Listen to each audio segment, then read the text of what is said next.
Hello students, this is Jyoti and welcome to Janvani classes. ये class है आपकी बीएससी फिफ्थ सेमेस्टर के लिए, जिसमें आपकी बुक चल रही है सेकंड लीनियर अलजेब्रा और आपका जो चैप्टर चल रहा है वो चल रहा है वेक्टर स्पेस। देखिए, अगर हम नॉर्मली बात करें तो इसके अंदर हम चैप्टर पढ़ रहे हैं वेक्टर स्पेस, जिसके अंदर कई सारे टॉपिक्स इंक्लूड हैं। लेकिन अगर एनईपी के अकॉर्डिंग देखें तो ये जो जितना भी मैं आपको एक चैप्टर के अंदर करा रही हूँ, ये आपका यूनिट फर्स्ट है पूरी की पूरी। और यूनिट फर्स्ट के अंदर आपके 4 चैप्टर्स हैं, जिनमें से कि फर्स्ट चैप्टर में ओनली इंट्रोडक्शन दिया हुआ है। सेकंड चैप्टर है आपका वेक्टर स्पेस, जिसमें कि वेक्टर स्पेस, सब स्पेस के बारे में हमने पढ़ा। और ये जो आपका टॉपिक मैंने आपको पढ़ाया था लीनियर कॉम्बिनेशन, ये सब आ जाता है आपका सेकंड चैप्टर के अंदर। उसके बाद में नेक्स्ट टॉपिक मैंने आपको पढ़ाया था क्या, लीनियर डिपेंडेंस, लीनियर इंडिपेंडेंस के बारे में। ये है आपका चैप्टर थर्ड। और आज के लेक्चर में जो हम स्टार्ट करेंगे, basis of a vector space या फिर dimension of a vector space, ये है आपका चैप्टर 4। यानी कि 4 चैप्टर्स आपके कंप्लीट हो चुके हैं मैथ्स में। आप ये मत समझिए कि दी ने वेक्टर स्पेस कराया है, इतने दिन हो गए और आपका एक ही चैप्टर जो है वो चल रहा है। आपके 4 चैप्टर्स कंप्लीट हो चुके हैं, यानी कि 4 यूनिट्स। इस लेक्चर के बाद में कल एक लेक्चर मिलेगा आपको और आपकी यूनिट फर्स्ट कंप्लीट हो जाएगी। परसों से फिर हम आपकी नेक्स्ट यानी कि सेकेंड यूनिट स्टार्ट करेंगे, जिसमें लीनियर ट्रांसफॉर्मेशन के बारे में पढ़ेंगे। ठीक है, तो आज के टॉपिक से पहले हमने जो टॉपिक कवर किया था उसमें हमने क्या पढ़ा था, लीनियर डिपेंडेंस और लीनियर इंडिपेंडेंस के बारे में। अगर आपको याद हो, लीनियर डिपेंडेंस और लीनियर इंडिपेंडेंस के लिए कंडीशंस क्या थी कि जो भी स्केलर्स हम लेट करते थे, भाई वेक्टर्स आपको गिवन होते थे, उन्हीं के लिए तो आप चेक करते थे कि वो जो वेक्टर्स है वो आपकी लीनियरली डिपेंडेंस है या इंडिपेंडेंस है। तो क्या होता था कि जो भी स्केलर्स आप लेट करते थे, अगर उन सभी की वैल्यू 0 नहीं आती है, या फिर मान लो 4 स्केलर्स है आपके पास में, जिनमें से कि 1 या 2 की वैल्यू 0 आ गई लेकिन थर्ड और फोर्थ की नहीं आई है, यानी कि सभी की वैल्यू 0 नहीं होनी चाहिए। ठीक है, 1-2 की हो जाए इससे फर्क नहीं पड़ता, या फिर ना हो तो भी फर्क नहीं पड़ता। तो उस कंडीशन में आप क्या कहोगे कि वो कैसे हैं, लीनियरली डिपेंडेंस है। लेकिन अगर सभी स्केलर्स जो भी आपने लेट किए उनकी वैल्यूज 0 आ जाती हैं, तो उस कंडीशन में आप क्या कहोगे, कैसे हैं, लीनियरली इंडिपेंडेंस है। क्लियर है यहाँ तक बात। आज के टॉपिक में हम पढ़ेंगे basis of a vector space और dimension of a vector space के बारे में। इसके लिए सबसे पहले आपको वेक्टर स्पेस पता होना चाहिए, सब स्पेस पता होना चाहिए, लीनियर कॉम्बिनेशन पता होना चाहिए, लीनियर स्पैन वाला आपको टॉपिक कराया था वो आपको क्लियर होना चाहिए। अदरवाइज इस वाले टॉपिक में आपको थोड़ी सी प्रॉब्लम आएगी। तो अगर आप में से वो स्टूडेंट जिन्होंने पहली बार ज्वाइन की है क्लास, वो एक बार प्रीवियस लेक्चर्स देख लीजिएगा, उसके बाद में इस लेक्चर को अटेंड करना, तभी आपको अच्छे से क्लियर हो पाएगा। ठीक है, सब कुछ समझाने के बाद में अपना लेक्चर स्टार्ट करते हैं। तो कुछ डेफिनेशंस आपके सामने लिखी हुई हैं। अब देखो, सब्जेक्टिव वालों को भी और ऑब्जेक्टिव वालों को भी जितना कराऊं उतना 100% करना है, क्योंकि दोनों को लेकर के चला जा रहा है क्लास के अंदर। अब ये जो डेफिनेशंस है ये सब्जेक्टिव वालों की भी आएंगी और ऑब्जेक्टिव वालों की भी आएंगी। ठीक है, किसी भी तरीके से रिप्रेजेंट करके वो आपको दे सकते हैं, बट आपको पता होना चाहिए क्या क्या है। समझ में आ गई बात। जैसे कि फर्स्ट है basis of a vector space. Vector space के बेसिस के बारे में बात करेंगे हम कि a subset S of a vector space VF. कोई भी वेक्टर स्पेस है वीएफ, उसका जो सबसेट होगा S is said to be a basis of vector space VF. यानी कि कोई भी जो वेक्टर स्पेस आपको गिवन है उसका जो सबसेट है एस, उसको आप क्या कहोगे, बेसिस कहोगे वेक्टर स्पेस का। किस कंडीशन में, इसके लिए 2 कंडीशन है। पहले बात को ध्यान से समझना कि मान लो वेक्टर स्पेस है, उसका जो सबसेट है वो उस वेक्टर स्पेस का बेसिस कहलाएगा। किन कंडीशंस में, 2 कंडीशंस अप्लाई होती हैं। फर्स्ट है S consist of linearly independent vectors.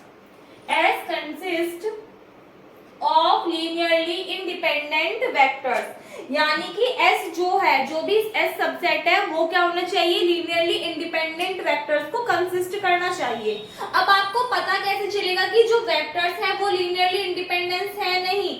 यानी कि सभी जो भी स्केलर्स आप लेट करोगे उन सभी की वैल्यू अगर 0 आ जाएगी तो आपको क्या पता चल जाएगा कि सभी वेक्टर्स कैसे हैं, लीनियरली इंडिपेंडेंस है। अगर डिपेंडेंस हो गए तो उस कंडीशन में ये वाली जो कंडीशन है वो सेटिस्फाई नहीं करेगी, तो जो एस सबसेट है वो वेक्टर स्पेस का फिर बेसिस नहीं कहा जाएगा। क्लियर है। सेकेंड कंडीशन क्या है, एस जनरेट्स वीएफ, यानी कि एस जो है वो क्या करता है, जनरेट करता है वेक्टर स्पेस को। इन अ सेंस जो लीनियर स्पेन है किसका, एस का, वो किसके इक्वल होगा, वी के इक्वल होगा, वेक्टर के इक्वल होगा। इन अ सेंस इसका मतलब क्या है कि each vector in V is a linear combination of a finite number of elements of S। यानी कि जो V है, V के अंदर जो प्रत्येक वेक्टर है वो क्या होगा, लीनियर कॉम्बिनेशन होगा S के जो भी एलिमेंट्स है उनके फाइनाइट नंबर के लीनियर कॉम्बिनेशन का। समझ में आया क्या है? सेकंड वाला एक बार दोबारा से समझ लो कि जो S है वो जनरेट करेगा VF को, यानी कि लीनियर स्पैन ऑफ S किसके इक्वल होगा, V के इक्वल होगा। जिसका मतलब क्या है कि V के अंदर जो भी वेक्टर है, यानी कि V के अंदर जो भी वेक्टर एग्जिस्ट करेगा वो क्या होगा, S के जितने भी एलिमेंट्स हैं उनके फाइनाइट नंबर का लीनियर कॉम्बिनेशन होगा। ठीक है, जब क्वेश्चंस करेंगे तो आपको और ज्यादा अच्छे से क्लियर हो जाएगी। फिलहाल के लिए डेफिनेशन एज इट इज आपको लर्न रखनी है। फिर उसके बाद में नेक्स्ट है फाइनाइट डायमेंशनल वेक्टर स्पेस। ये क्या होता है? The vector space VF is said to be finite dimensional or finitely generated if there exists a finite subset S of V such that V is equals to linear span of S।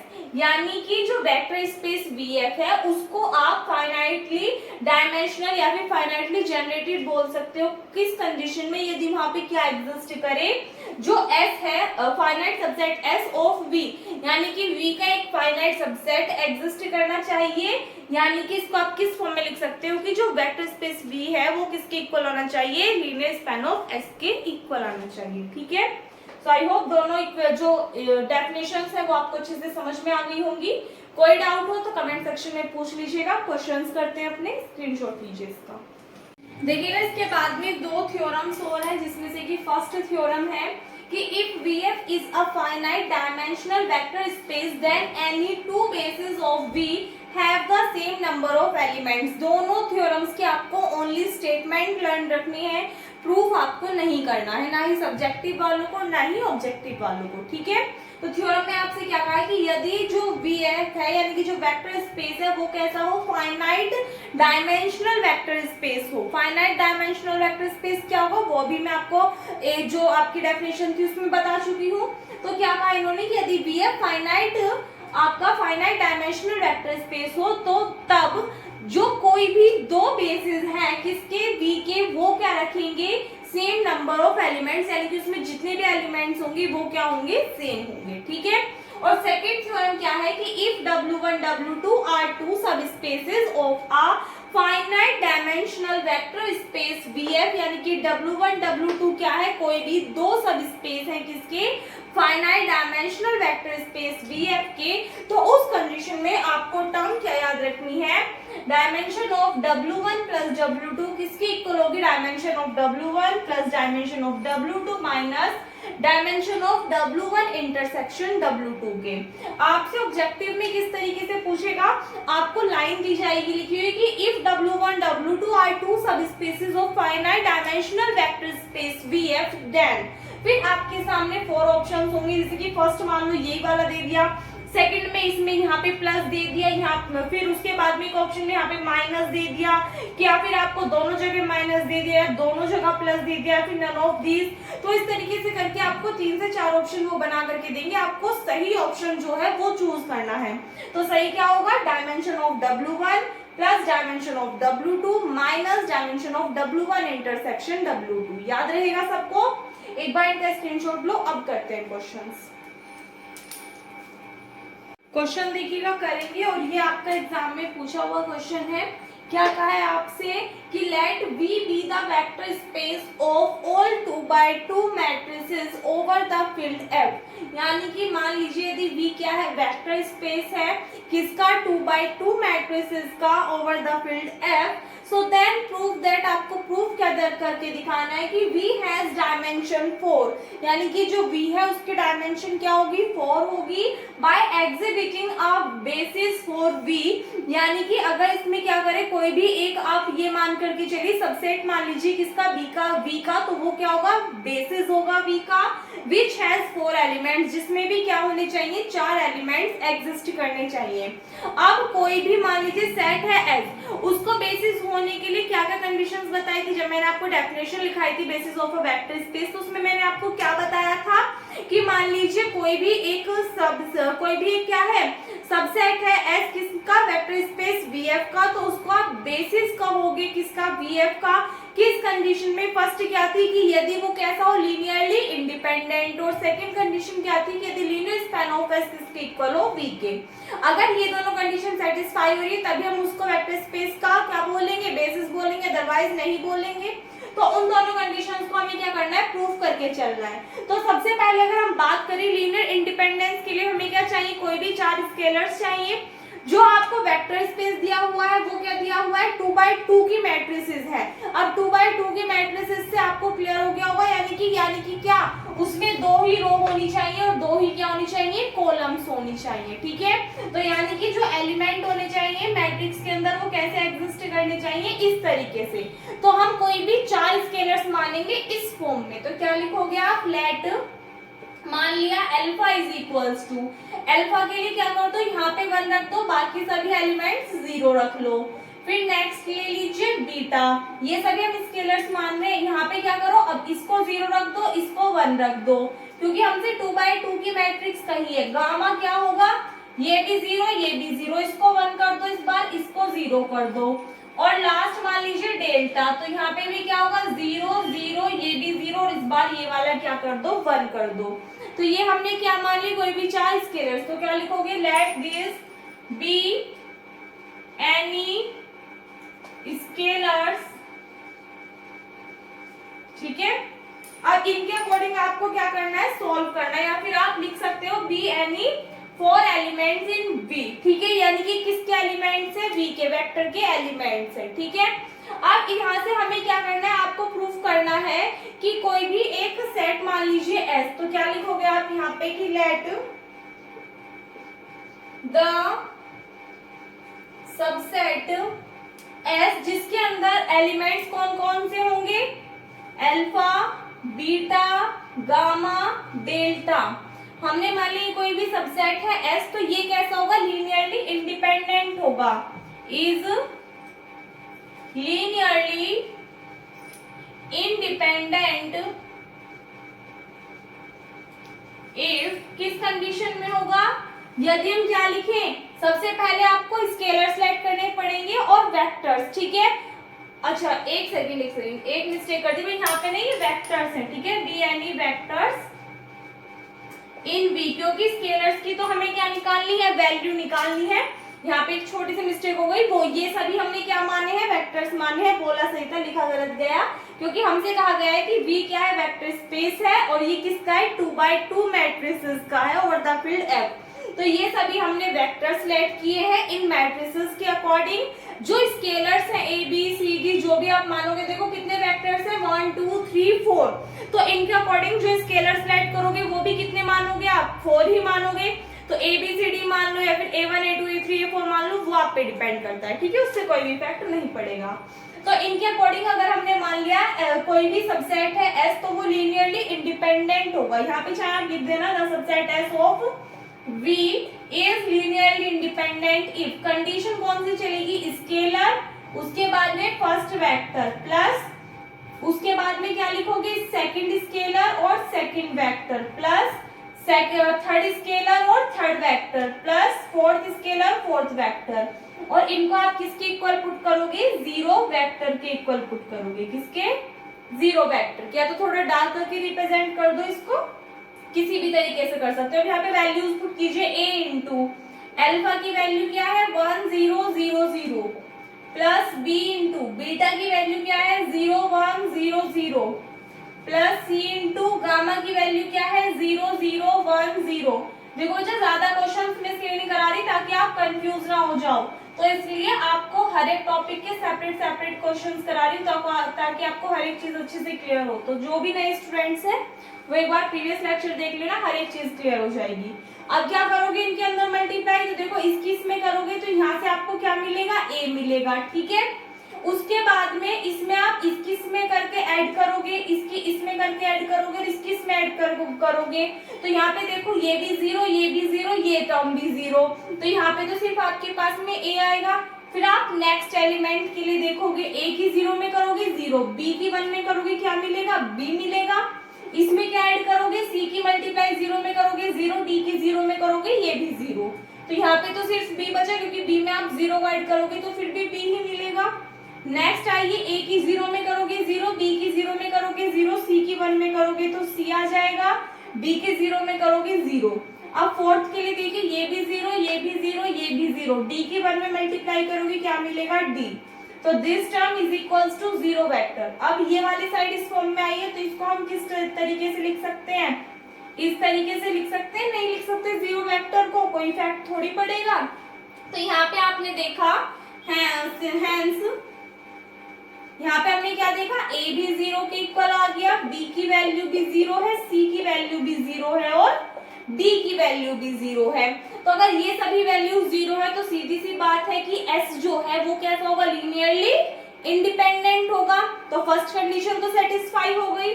Second condition क्या होगी इसमें, also हम क्या कह सकते हैं कि जो लीनियर स्पैन ऑफ एस है वो किसके इक्वल होगा, वी के। दी ऐसे कैसे बोल रहे हैं, देखो अगर हम लीनियर स्पैन ऑफ एस की बात करें तो ये हमारा निकल करके किसके इक्वल आया है, 0 मैट्रिक्स के, यानी कि 0 वेक्टर के एक तरीके से। और अगर हम v की बात करें, v क्या था हमारा, वेक्टर था। तो अगर आप वेक्टर्स देखो तो वेक्टर जो है वो भी हमारा किसके इक्वल है, 0 के। यहाँ पे देखो ये कंप्लीट टर्म किसके इक्वल है, 0 वेक्टर के। ये भी 0 के, ये भी 0 के इक्वल है। तो इस कंडीशन में हम क्या कह सकते हैं कि लीनियर स्पैन ऑफ s किसके इक्वल होगा, वेक्टर v के इक्वल होगा। बिकॉज इफ, यदि ये क्या हो, v का कोई भी एक वेक्टर हो, if a b c d be any vector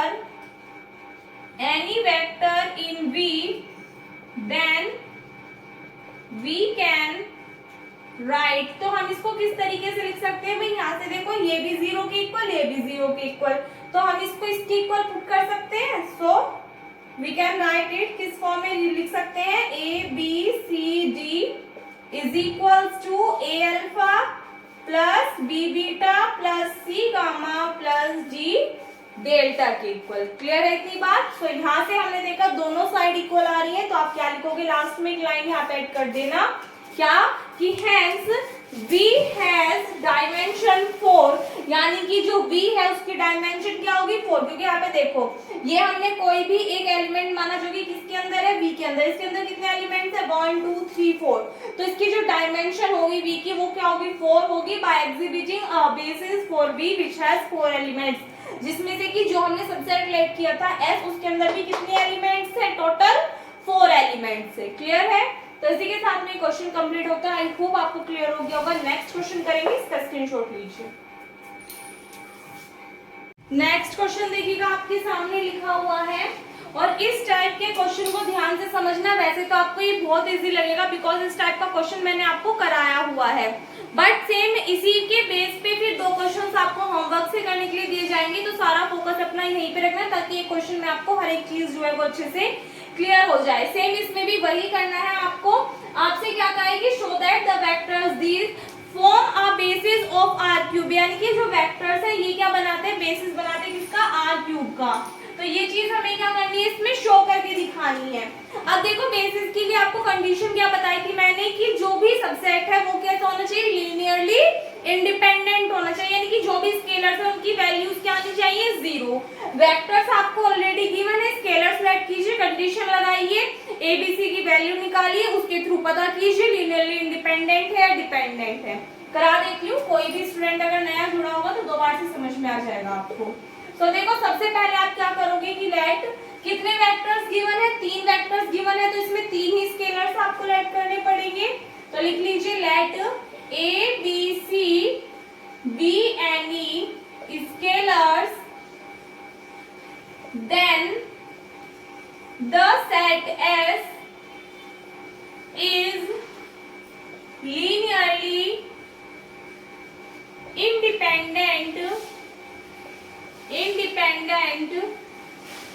if, कब होगा ये linearly independent, यदि A अल्फा, यानी कि अल्फा की वैल्यू आपको क्या दी हुई है, 1 2 1 प्लस b इंटू बीटा की वैल्यू क्या दी हुई है, 2 1 0 प्लस c इंटू गामा की वैल्यू क्या दी हुई है, 1 माइनस 1 2। और इसको आप किसके इक्वल पुट कर दो, 0 वेक्टर के।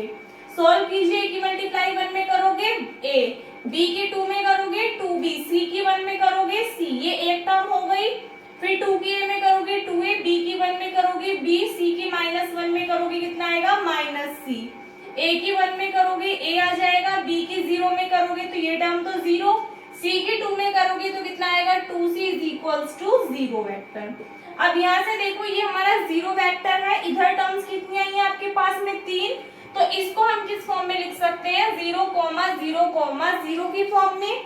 नाउ यहाँ से आपको क्या मिलेंगी 3 इक्वेशंस, एक बार इस टर्म को 0 के इक्वल रखोगे, एक बार इसको और एक बार इस टर्म को, तो क्या मिलेगा आपको a plus 2b plus c is equals to 0, 2a plus b minus c is equals to 0, a plus 2c is equals to 0। Equation first, second and third इसे सॉल्व करना है। तो सबसे पहले देखो क्या करोगे आप, यहाँ पे अगर आप ध्यान से देखो सी है यहाँ पे आपके पास में ये वाले टर्म है, एक काम कर दीजिए इक्वेशन सेकंड में आप 2 से मल्टीप्लाई करके इक्वेशन फर्स्ट में से उसको सब्सट्रैक्ट कर दीजिए। दीदी क्यों, देखो अगर आप थर्ड वाली में देखोगे इसमें आपको b तो नहीं दिया हुआ, तो हमें टर्म्स चाहिए सिर्फ a और c की फॉर्म में, इसका मतलब इन दोनों इक्वेशन से b को क्या कर दो एलिमिनेट कर दो। क्या लिखोगे आप, on multiplying equation second by 2 and subtracting from equation first, और इसको सब्सट्रैक्ट कर दोगे किससे इक्वेशन फर्स्ट से, तो देखना ये 1 और ये हो जाएगा 2 2 जा 4 है, तो 1 माइनस 4 कितना आ जाएगा माइनस की 3a, 2b से 2b कैंसिल आउट हो जाएगा, ये प्लस की c है, यहाँ पे क्या करोगे आप इसमें 2 से मल्टीप्लाई करोगे 2c, और जब माइनस करोगे तो माइनस माइनस प्लस, तो 2 और 1 कितना हो जाएगा प्लस की 3c इज इक्वल्स टू में क्या आ जाएगा 0, माइनस साइन से मल्टीप्लाई करो 3a, देखो 3 को आप कॉमन लेके 0 में कुछ आ सकते हो, तो ये आ जाएगा, और माइनस भी आप क्या कर लो कॉमन ले लो, तो ये आ जाएगा आपके पास में a minus c is equals to 0, implies that आपको क्या मिला a is equals to c। a किसके इक्वल है, c के इक्वल है, इस वैल्यू को कहाँ पुट कर दीजिए इक्वेशन थर्ड में, फ्रॉम इक्वेशन थर्ड यहाँ पे देखो a प्लस c के प्लेस पे भी a पुट कर दो तो 2a हो जाएगा is equals to 0, so 3a is equals to 0, it means a की वैल्यू आपको क्या मिल गई 0 मिल गई। जब a 0 मिल गया और a c के इक्वल है तो इट मींस आपके पास में c की वैल्यू भी क्या होगी 0 होगी। अब बचा क्या b की वैल्यू चाहिए, इक्वेशन फर्स्ट में वैल्यूज पुट कीजिए फ्रॉम इक्वेशन फर्स्ट में a को 0 रखो, c को 0 रखो, तो 2b किसके इक्वल आ गया 0, इंप्लाइज दैट b किसके इक्वल आ गया 0। 3 स्केलर्स हमने माने थे a, d और c, और तीनों की वैल्यू क्या मिल रही है 0 मिल रही है। तो जब भी हमें सभी स्केलर्स की वैल्यू 0 मिल जाती है तो हम क्या कहते हैं कि वेक्टर्स कैसे हैं, लीनियरली इंडिपेंडेंट हैं, और अगर वो लीनियरली इंडिपेंडेंट हो तो हम क्या कहेंगे कि वो क्या होगा बेसिस होगा किसका RQ का, या फिर जिस भी वेक्टर स्पेस को गिवन होगा उसका। ठीक है, तो आप क्या लिखोगे, since S is linearly independent, so hence the given vectors this form a basis of RQ। ठीक है, तो इसी के साथ में ये क्वेश्चन आपका कंप्लीट होता है। आई होप आपको क्लियर हो गया होगा। इसका स्क्रीनशॉट लीजिए, फिर 2 क्वेश्चंस आपको होमवर्क से करने के लिए देती हूँ।